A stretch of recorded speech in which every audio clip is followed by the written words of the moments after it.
What am I doing in the human world again? I can't remember. I think it was something important. I'm sure it will come back eventually. Really?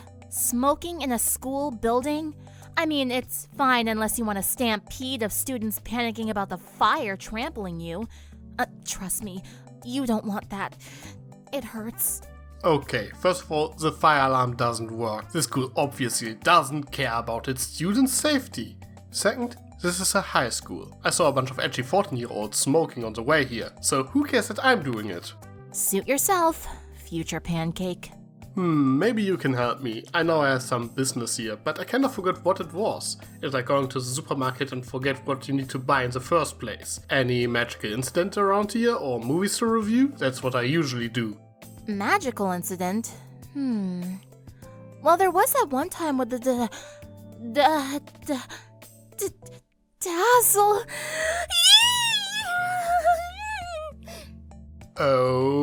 Okay. Oh yeah, the Dazzlings. I was looking for some sirens. Do you know any? Know any? Of course I do! I still have their performances on my phone. They're so graceful, so beautiful, so alluring, they're perfect. Especially Adagio Dazzle. She's the best. I have expected many things, but not this.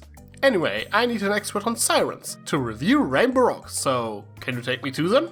Oh my gosh, you're gonna review Rainbow Rocks? I know more about the sirens than they know about themselves.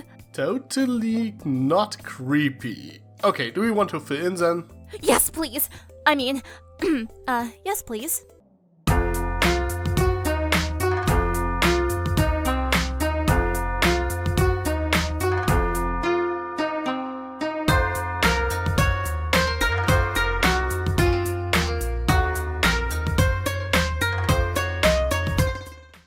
My Little Pony, Equestria Girls, Rainbow Rocks. That's a stupidly long title now that I say it all out. Anyway, Rainbow Rocks is considered by many one of the high points in the entire franchise, which is saying something after the mixed reception of the first Equestria Girls movie. I personally like it, but it sure had several problems. Especially the idea of Sunset being a main character seemed really weird at the time, considering that her role in the first movie was, well, let's say less than flattering. Definitely. I mean, a high school bully wasn't really that intriguing as a villain to begin with. If I wanted that, I would have gone with High School Musical. Well, then again, we did have a musical number in the cafeteria, which was pretty fun. Anyways, her plan didn't make that much sense, and she knows things that were impossible for her to know, and she showed little to no redeeming qualities, making her last-minute reformation a bit hard to believe. Yeah, and this movie doesn't exactly do anything to fix that. Sunset pulled a complete 180 and hardly seems like the same character when you think about it. But this movie goes into a different direction than to justify her reformation. It is all about Sunset earning the friendship of her peers and makes them accept her redemption. When you consider what people thought about her after the first Equestria Girls movie was released, Rainbow Rocks does the same on a meta level. It is meant to make the audience accept Sunset Shimmer as a character as well. And it is the first thing we see after the opening. Sunset trying to help the Crusaders, only to get rejected by them and pretty much the entire school, setting the mood for everything to come. No one simply forgot what she did. Right, and I think that's what I liked about it, was showing that nobody forgot what she did, and showing that she's not going to be instantly forgiving for just saying, I'm sorry, and shown instant friendship and comfort like some characters we've seen Starlight Glimmer. Actions have consequences, and I'm sure everybody knows that. And this movie does a wonderful job portraying exactly that. It feels more realistic and relatable to the audience. If you take away the whole demon destroying the school part, that is. Because we all have transformed into a raging demon at some point. I do it twice a year, you know? In any case, even the Human 5 are not exactly besties with Sunset. They tend to accidentally step on her feelings and, like the Dazzlings correctly point out, never even ask her to join the band. True, they give her a fair chance, but they mainly do so because Twilight asked them to do it in the first movie. It is only at the end that Sunset actually becomes the true part of their group. Very true. They seem to just let her tag along like a little lost puppy sometimes, but Sunset seemed to really have the right idea on how to handle everything. For example, finding the book that her and Celestia used to keep in contact through to get in touch with Twilight about the sirens. She even suggested singing against the sirens to break their spell on everyone. Not to mention, she helped the others get back on track when the Dazzlings caused them to argue under the stage.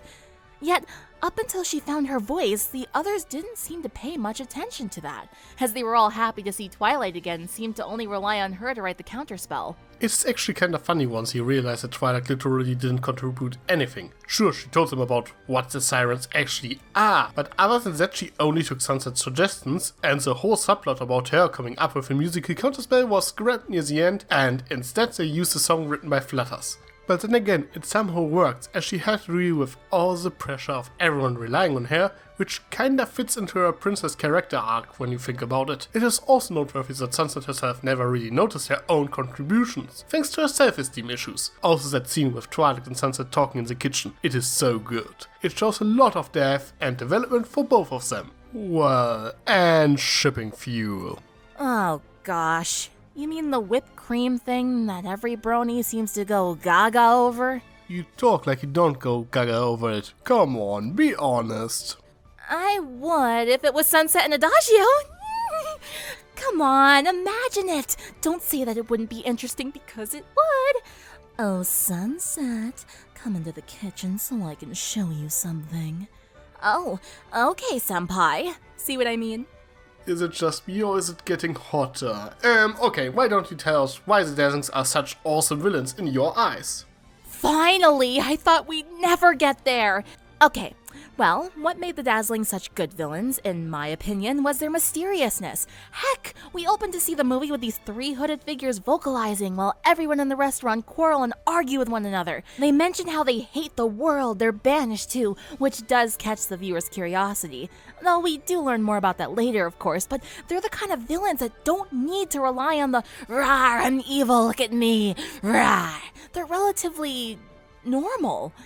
They blend in when they're not focused on. They don't stick out like a sore thumb. But once you do know they're villains, whenever they're on screen, you tend to go, uh-oh, something's going on here. But yet, they're not really predictable. They don't spam their singing every second of screen time to every single character they come into contact with. Heck, they don't even directly try singing to the rainbooms. They're quite intelligent, as Adagio herself seems to improvise quite a lot, but in the best way. She knows right away the rainbooms are what they need for their magic. Yet, through everything that happens, she and the others snag every chance they can to try to make the rainbooms fall. And it works! Scarily so. They know their enemy. They can pick out their weakness. They know how to get information, as shown when they confront Sunset that they already know who she is and what she did. But again, they don't have to rely on the "I'm a villain, look at me audience, I'm powerful, I'm evil." You just know that they are.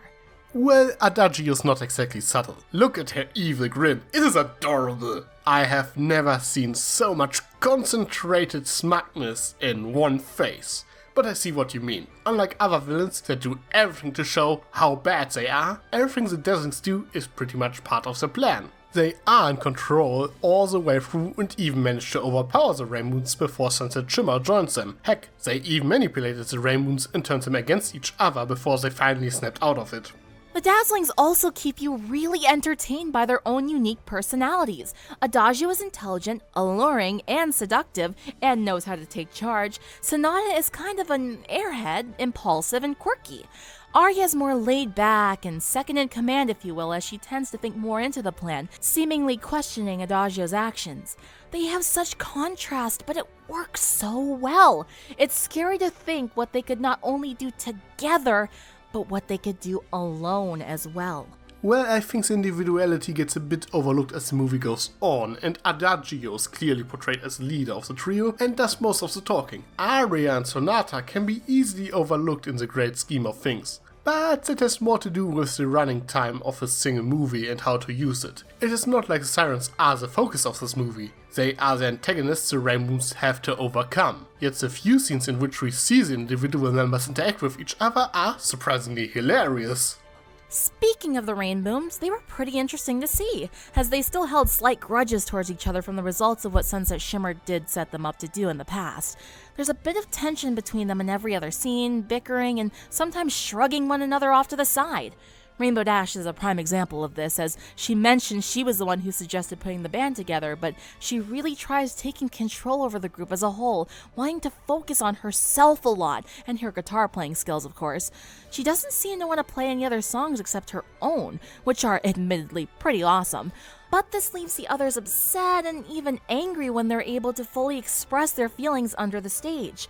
It may have just been from the Dazzlings being around, but they all seem to be constantly annoyed with each other. It actually kinda makes sense. Those five are not as close as their pony counterparts. After all, it was a big plot point in the first movie that they haven't talked to each other in ages.